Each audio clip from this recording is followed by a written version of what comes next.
Dulu, antre di depan mesin ATM jadi hal biasa. Tapi kini, pemandangan itu mulai langka. Transaksi tunai lewat ATM semakin sepi. Data Bank Indonesia mencatat penggunaan mesin ATM dan EDC terus menurun dari tahun ke tahun.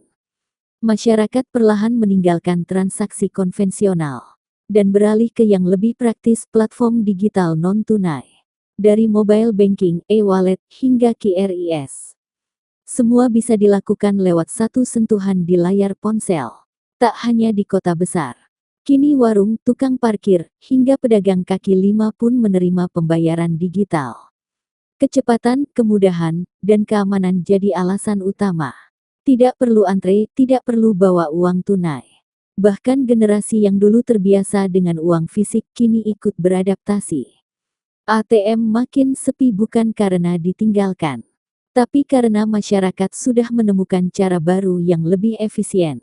Inilah transformasi keuangan era digital. Cepat tanpa uang tunai, dan bisa dilakukan di mana saja. Selamat datang di era transaksi digital.